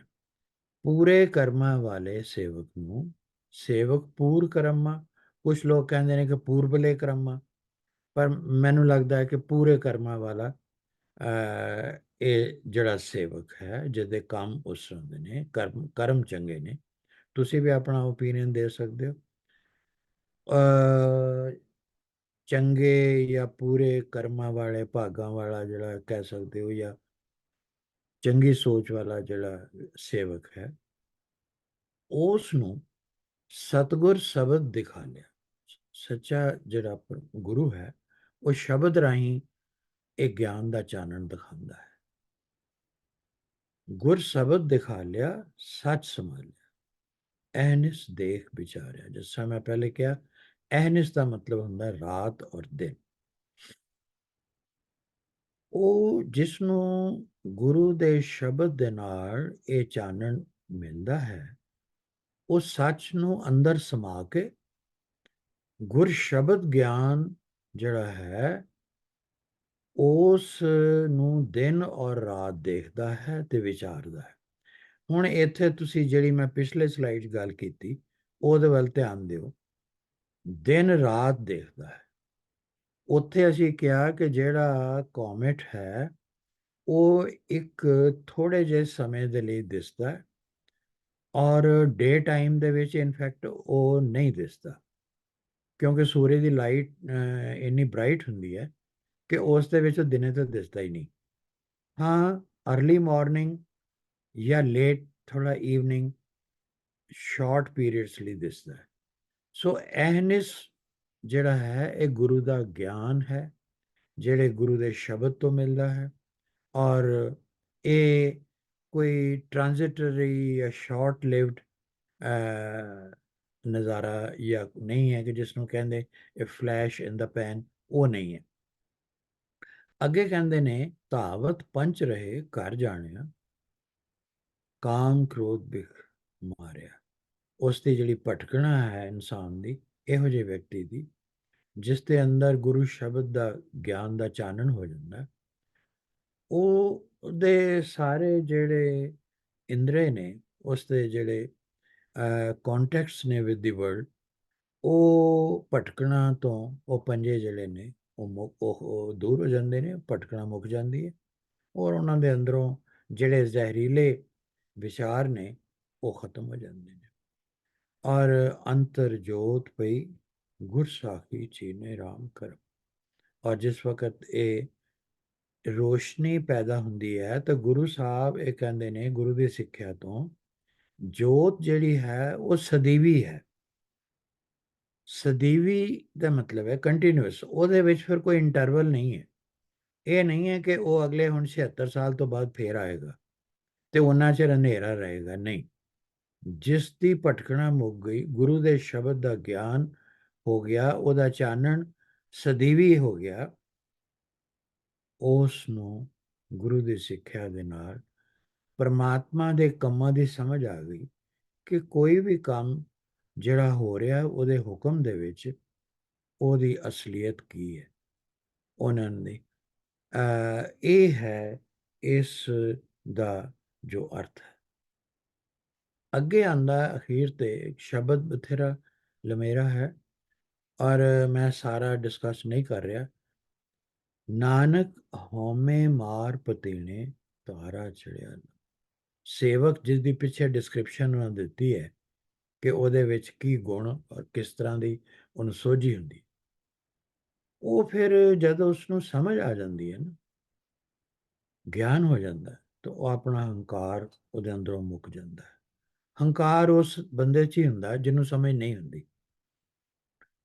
ਤੇ ਜਿਸ ਨੂੰ ਸਮਝ ਆ ਜਾਂਦੀ ਹੈ ਗੁਰੂ ਦਾ ਗਿਆਨ ਕੀ ਹੈ, ਔਰ ਜਿਸ ਨੂੰ ਲਗਾਤਾਰ ਬਿਨਾਂ ਕਿਸੇ ਇੰਟਰਪਸ਼ਨ ਦੇ ਡੇ ਐਂਡ ਨਾਈਟ ਉਸ ਦੇ ਅੰਦਰ ਗਿਆਨ ਦਾ ਪ੍ਰਕਾਸ਼ ਹੁੰਦਾ ਹੈ, ਉਹਦੇ ਅੰਦਰੋਂ ਹੰਕਾਰ ਖਤਮ ਹੋ ਕੇ ਉਹ ਉਸ ਦੇ ਅੰਦਰ ਇੱਕ ਹਮੇਸ਼ਾ ਵਾਸਤੇ ਤਾਰਾ, ਰੋਸ਼ਨੀ ਦਾ ਚਿੰਨ੍ਹ ਜੋ ਬਹੁਤ ਵੱਡਾ ਹੈ ਉਹ ਪ੍ਰਗਟ ਹੁੰਦਾ ਹੈ। ਲੰਮੇ ਦਾ ਸਦੀਵੀ ਗਿਆਨ ਯਾਨੀ ਪਰਪੈਚੁਅਲ ਨੌਲੇਜ ਦੇ ਨਾਲ ਸੰਬੰਧ ਹੈ। ਜਦੋਂ ਉਹ ਅਸੀਂ ਕਹਿੰਦੇ ਹਾਂ ਲੰਮਾ, ਉਤੇ ਇਸ ਦਾ ਮਤਲਬ ਹੈ ਕਿ ਇਟ ਇਜ਼ ਫॉरएवर, ਫॉर ਕੰਟੀਨਿਊਸਲੀ ਫॉरएवर, ਇਹ ਪਰਪੈਚੁਅਲ ਗਿਆਨ ਹੈ। ਔਰ ਉਹ ਜਿਹੜਾ ਸੇਵਕ ਹੈ ਇਸ ਕਿਸਮ ਦਾ, ਉਸ ਪਰਪੈਚੁਅਲ ਸਦੀਵੀ ਗਿਆਨ ਦਾ ਚਾਨਣ ਲੈਂਦਾ ਹੈ। ਇਹ ਚਾਨਣ ਸਦੀਵੀ ਹੈ, ਯਾਨੀ ਇਹ ਆਂਦਾ ਜਾਂਦਾ ਨਹੀਂ ਹੈ ਕਿ ਅੱਜ ਹੈ ਤੇ ਕੱਲ ਨੂੰ ਨਹੀਂ। ਤੇ ਕੌਮੇਟਸ ਜਿਹੜੇ ਨੇ ਉਹਨਾਂ ਦੀ ਜ਼ਿਕਰ ਤਾਂ ਕੀਤਾ ਹੈ, ਲੇਕਿਨ comets are periodic and their lights are short lived. Therefore ਉਹਨਾਂ ਨੇ ਭਾਵੇਂ ਉਸ ਨੂੰ ਐਜ਼ ਇੱਕ ਆਬਜ਼ਰਵੇਸ਼ਨ ਦੇ ਤੌਰ ਤੇ ਗੁਰੂ ਸਾਹਿਬ ਨੇ ਉਸ ਨੂੰ ਦੇਖਿਆ 1531 ਅਗਸਤ ਵਿੱਚ, ਪਰ ਉਹਨੂੰ ਇੱਕ ਸਿੰਬੋਲਿਕ ਯਾਨੀ ਪੁਆਇੰਟ ਲੈ ਕੇ ਉਹਨਾਂ ਨੇ ਇੱਕ ਅੱਛੇ ਗੁਰਸਿੱਖ ਦੀ ਜਿਹੜੀ ਪਰਿਭਾਸ਼ਾ ਹੈ ਔਰ ਉਸ ਦੇ ਗੁਣਾਂ ਦੀ ਗੱਲ ਹੈ ਉਹ ਕੀਤੀ ਹੈ, ਉਸ ਦੇ ਗਿਆਨ ਦੀ ਗੱਲ ਕੀਤੀ ਹੈ। ਗੁਰੂ ਸਾਹਿਬ ਨੂੰ ਇਹਨਾਂ ਗੱਲਾਂ ਦੀ ਜਿਹੜੀ ਅਸਲੀਅਤ ਸੀ, ਚਾਹੇ ਉਹ ਇਕਲਿਪਸਿਸ ਸਨ ਜਾਂ ਕੋਮੇਟ ਸਨ, ਉਹਨਾਂ ਨੂੰ ਪਤਾ ਸੀ। ਉਹਨਾਂ ਨੇ ਜਿੰਨੀਆਂ ਵੀ ਮਿਥ ਸਨ ਜਾਂ ਬਲਾਈਂਡ ਬਿਲੀਫ ਸੀ ਉਹ ਰਿਜੈਕਟ ਕੀਤੀਆਂ। ਜਿਸ ਤਰ੍ਹਾਂ ਮੈਂ ਪਹਿਲੇ ਵੀ ਕਿਹਾ, ਉਹਨਾਂ ਨੇ ਕਿਸੇ ਰਾਹੂ ਕੇਤੂ ਦੀ ਗੱਲ ਨੂੰ ਨਹੀਂ ਮੰਨਿਆ, ਉਹਨਾਂ ਨੇ ਇਸ ਨੂੰ ਕੁਦਰਤ ਦੇ ਫਿਨੋਮੀਨਾ ਮੰਨਿਆ ਔਰ ਇਹ ਦੱਸਿਆ ਕਿ ਕਿਸ ਤਰ੍ਹਾਂ ਜਿਹੜਾ ਸੂਰਜ ਹੈ ਉਹ ਚੰਦਰਮਾ ਨੂੰ ਇਲੂਮੀਨੇਟ ਕਰਦਾ ਹੈ ਔਰ ਕਿਸੇ ਪਾਰਟਿਕੂਲਰ ਪੋਜੀਸ਼ਨਸ ਦੇ ਵਿੱਚ ਉਸ ਤੋਂ ਇਕਲਿਪਸਿਸ ਹੁੰਦੇ ਨੇ, ਔਰ ਕਿਸ ਤਰ੍ਹਾਂ ਇਹ ਜਿਹੜਾ ਕੋਮੇਟ ਹੈ ਇਹ ਅਸਮਾਨ ਦੇ ਵਿੱਚ ਸਾਨੂੰ ਕਦੀ ਕਦਾਈ ਦਿਸਦਾ ਹੈ। ਸੋ ਉਸ ਦਾ ਨਿਚੋੜ ਸਾਰੀ ਗੱਲ ਦਾ ਅਖੀਰ ਇਸ ਲਾਸਟ ਸਲਾਈਡ 'ਚ ਮੈਂ ਇੱਥੇ ਕਰਾਂਗਾ ਕਿ ਕੋਈ ਵੀ ਐਸਾ ਕ੍ਰੀਚਰ ਨਹੀਂ ਹੈ, ਜਿੱਦਾਂ ਕਿ ਚਾਈਨਾ 'ਚ ਕਿਹਾ ਜਾਂਦਾ ਹੈ ਕਿ ਜੀ ਇੱਕ ਡਰੈਗਨ ਹੈ ਉਹ ਸੂਰਜ ਨੂੰ ਗਲਪ ਕਰ ਲੈਂਦਾ, ਉਸ ਨੂੰ ਸਵੈਲੋ ਕਰ ਲੈਂਦਾ, ਜਾਂ ਸਾਡੇ ਇੰਡੀਆ ਦੇ ਵਿੱਚ ਇਹ ਮਿਥ ਹੈ ਕਿ ਜੀ ਉੱਥੇ ਰਾਹੂ ਜਿਹੜਾ ਉਸ ਨੂੰ ਗਲਪ ਕਰਦਾ ਜਾਂ ਸਵੈਲੋ ਕਰ ਉਹਦਾ ਪਿੱਛਾ ਕਰਦਾ। ਸੋ ਗੁਰੂ ਸਾਹਿਬ ਦੀ ਬਾਣੀ 'ਚ ਇਹ ਗੱਲ ਨਹੀਂ ਕਿਤੇ ਵੀ ਆਉਂਦੀ। ਔਰ ਸੋਲਰ ਜਿਹੜੇ ਜਾਂ ਲਿਊਨਰ ਇਕਲਿਪਸਿਸ ਨੇ, ਉਹ ਜਿਸ ਤਰ੍ਹਾਂ ਮੈਂ ਪਹਿਲੇ ਸ਼ਬਦ ਆਪ ਜੀ ਦੇ ਨਾਲ ਸ਼ੇਅਰ ਕੀਤੇ ਨੇ, ਉਹ 'ਚ ਉਹ ਅਲਾਈਨਮੈਂਟ ਦੀ ਗੱਲ ਕਰ ਰਹੇ ਨੇ, ਉਹਦੇ ਵਿੱਚ ਉਹ ਇੱਕ ਨੋਟ ਦੀ ਗੱਲ ਕਰਦੇ ਨੇ ਔਰ ਇੱਕ ਦਾ ਦੂਜੇ ਤੇ ਅਸਰ ਜਿਹੜਾ ਹੈ ਉਹਦੀ ਗੱਲ ਇੱਕ ਸਾਇੰਟੀਫਿਕ ਗੱਲ ਕਰ ਰਹੇ ਨੇ। ਸੋ ਧਰਤੀ ਦੇ ਸੰਬੰਧ ਵਿੱਚ ਜਿਹੜੇ ਸੂਰਜ ਔਰ ਚੰਦਰਮਾ ਦੀ ਜਿਹੜੀ ਅਲਾਈਨਮੈਂਟ ਹੈ ਉਸ ਨੂੰ ਗੁਰੂ ਸਾਹਿਬ ਨੇ ਆਪਣੇ ਸ਼ਬਦਾਂ 'ਚ ਜ਼ਿਕਰ ਕੀਤਾ ਹੈ। ਇਸੇ ਤਰ੍ਹਾਂ ਅੱਗੇ ਉਹ ਫਿਰ ਇਹ ਕਹਿੰਦੇ ਨੇ ਕਿ ਤੁਸੀਂ ਜੇ ਪਰਮਾਤਮਾ ਦਾ ਨਾਮ ਹਰ ਵਕਤ ਯਾਦ ਹੈ ਤੁਹਾਨੂੰ, ਤਾਂ ਕੋਈ ਮਾੜਾ ਕੰਮ ਨਹੀਂ ਕਦੀ ਕਰੋਗੇ, ਨਾ ਤੁਹਾਡੀ ਜ਼ਿੰਦਗੀ 'ਚ ਕੋਈ ਬੁਰਾ ਵਕਤ ਆਏਗਾ। ਸੋ ਇਕਲਿਪਸਿਸ ਜਿਹੜੇ ਨੇ they are not bad for life and they do not cause any disaster। ਜਿਹੜਾ ਇਹ ਕਹਿੰਦੇ ਨੇ ਕਿ ਜੀ ਉਹਦੇ ਦੇਖਣ ਤੋਂ ਬਾਅਦ ਜੂਲੀਅਸ ਸੀਜ਼ਰ ਜਾਂ ਕਲੀਓਪਾਟਰਾ ਦੀ ਡੈਥ ਹੋ ਗਈ ਔਰ ਦੁਨੀਆ ਤੇ ਤਬਾਹੀ ਮਚਦੀ ਹੈ, ਤੂਫਾਨ ਆਉਂਦੇ ਨੇ, ਹੜ੍ਹ ਆਉਂਦੇ ਨੇ, ਉਹ ਗੱਲਾਂ ਗਲਤ ਹੈ। ਇਹ ਜਿਹੜੀ ਟੋਟੈਲਿਟੀ ਹੁੰਦੀ ਹੈ, ਜਦੋਂ ਕਿ ਪੂਰੀ ਤੌਰ ਤੇ ਸੂਰਜ ਨੂੰ ਗ੍ਰਹਿਣ ਲੱਗ ਜਾਂਦਾ ਹੈ, ਉਸ ਵਕਤ ਅੰਦਰੋਂ ਤੇ ਸਾਰਾ ਸੂਰਜ ਜਿਹੜਾ ਹੈ ਉਹ ਬਲੈਕ ਆਊਟ ਹੋ ਜਾਂਦਾ ਹੈ, ਲੇਕਿਨ ਉਹਦੇ ਕਿਨਾਰਿਆਂ ਦੇ ਉੱਤੋਂ ਥੋੜੀ ਜਿਹੀ ਰੋਸ਼ਨੀ ਆਉਂਦੀ ਹੈ, ਜਿਸ ਨੂੰ ਕਰੋਨਾ ਲਾਈਟ ਕਹਿੰਦੇ ਨੇ। ਸੋ ਇਸ ਨੂੰ ਸਿਰਫ ਇੰਨਾ ਹੈ ਕਿ ਅਸੀਂ ਉਹਨੂੰ ਦੇਖਣਾ ਨਹੀਂ ਚਾਹੀਦਾ ਕਿਉਂਕਿ ਉਹ ਅੱਖਾਂ ਦੇ ਉੱਤੇ ਬੁਰਾ ਅਸਰ ਪਾ ਸਕਦੀ ਹੈ। ਇਸ ਅੱਜ ਅਸੀਂ ਇੰਨਾ ਕੀ ਕਹਿ ਸਕਦੇ ਹਾਂ। So we are mostly not even aware of the partial eclipses and the comets. ਮੈਂ ਜਿਸ ਤਰ੍ਹਾਂ ਜ਼ਿਕਰ ਵੀ ਕੀਤਾ ਸੀ ਕਿ ਬਹੁਤ ਸਾਰੇ ਜਿਹੜੇ ਇਕਲਿਪਸਿਸ ਨੇ ਜਾਂ ਕੋਮੇਟਸ ਨੇ, ਉਹਨਾਂ ਦੀ ਹੋਂਦ ਬਾਰੇ ਸਾਨੂੰ ਪਤਾ ਵੀ ਨਹੀਂ ਹੁੰਦਾ ਕਿਉਂਕਿ ਉਹ ਇੰਨੇ ਮੱਧਮ ਹੁੰਦੇ ਨੇ ਕਿ ਸਾਨੂੰ ਦਿਸਦੇ ਵੀ ਨਹੀਂ। ਤੇ ਜੇ ਉਹਨਾਂ ਸਾਰਿਆਂ ਦੇ ਇਫੈਕਟ ਮਾੜੇ ਹੀ ਹੋਣੇ ਸ਼ੁਰੂ ਹੋ ਜਾਣ ਤੇ ਫਿਰ ਤੇ ਦੁਨੀਆ ਤੇ ਕੋਈ ਵੀ ਦਿਨ ਚੰਗਾ ਨਹੀਂ ਬੀਤੇਗਾ, ਹਰ ਰੋਜ਼ ਹੀ ਕੋਈ ਨਾ ਕੋਈ ਮਾੜੀ ਘਟਨਾ ਹੋਏਗੀ। ਸੋ ਹਰ ਰੋਜ਼ ਮਾੜੀ ਘਟਨਾ ਕੁਦਰਤ ਵੱਲੋਂ ਜੇ ਹੋਵੇ ਉਹ ਗੱਲ ਹੋਰ ਹੈ, ਪਰ ਇਹਨਾਂ ਜਿਹੜੇ ਕੁਦਰਤੀ ਵਰਤਾਰੇ ਨੇ, ਜੋ ਨੈਚੁਰਲ ਫਿਨੋਮੀਨਾ ਹੈ, ਇਹਨਾਂ ਕਰਕੇ ਨਹੀਂ ਹੈ। ਸੋ ਸ਼ੂਟਿੰਗ ਸਟਾਰ ਜਿਹੜੇ ਨੇ ਇਹ ਉਹ ਕੋਮੇਟਸ ਨੇ, ਦੇ ਆਰ ਨਾਟ ਸਟਾਰਸ। ਔਰ ਜਿਹੜੀ ਇਹਨਾਂ ਦੇ ਫ੍ਰਿਕਸ਼ਨ ਤੋਂ ਮਿਟੇਓਰ ਸ਼ਾਵਰਸ ਕਦੀ ਕਦਾਈ ਦਿਸਦੇ ਨੇ, ਦੇ ਆਰ ਟੋਟਲੀ ਹਾਰਮਲੈਸ। ਇਹਨਾਂ ਦੇ ਬਾਰੇ ਕੋਈ ਵੀ ਵਹਿਮ ਭਰਮ ਅੰਧ ਵਿਸ਼ਵਾਸ ਗੁਰਬਾਣੀ ਨਹੀਂ ਮੰਨਦੀ। ਵਾਹਿਗੁਰੂ ਜੀ ਕਾ ਖਾਲਸਾ, ਵਾਹਿਗੁਰੂ ਜੀ ਕੀ ਫਤਿਹ। ਵਾਹਿਗੁਰੂ ਜੀ ਕਾ ਖਾਲਸਾ, ਵਾਹਿਗੁਰੂ ਜੀ ਕੀ ਫਤਿਹ। ਆਪ ਦਾ ਬਹੁਤ ਬਹੁਤ ਧੰਨਵਾਦ ਹੈ ਜੀ। Thank you so much. I think ਇੱਕ ਬੜਾ ਇੰਪੋਰਟੈਂਟ ਡਿਸਕਸ਼ਨ ਦਾ ਟੌਪਿਕ ਹੈ, ਸਪੈਸ਼ਲੀ ਅੱਜ ਦੀ ਦੁਨੀਆ ਦੇ ਵਿੱਚ ਜਿੱਥੇ ਕਿ ਅਸੀਂ ਕਈ ਕਿਸਮ ਦੀਆਂ ਸੁਪਰਸਟੀਸ਼ਨਸ ਦੇ ਵਿੱਚ ਫਸੇ ਹੋਏ ਹਾਂ ਔਰ ਸਾਇੰਸ ਦੀ ਮਦਦ ਦੇ ਨਾਲ ਉਹਨਾਂ ਸੁਪਰਸਟੀਸ਼ਨਸ ਦੇ ਵਿੱਚੋਂ ਨਿਕਲਣ ਦੀ ਬਜਾਏ under the effect of various other factors ਅਸੀਂ ਹੋਰ ਉਸ ਦੇ ਵਿੱਚ ਫਸਦੇ ਜਾ ਰਹੇ ਹਾਂ। ਤੇ ਸੋ ਬਹੁਤ ਬਹੁਤ ਧੰਨਵਾਦ ਹੈ ਜੀ। Thank you so much. Waheguru ji ਕਾ ਖਾਲਸਾ, ਵਾਹਿਗੁਰੂ ਜੀ ਕੀ ਫਤਿਹ।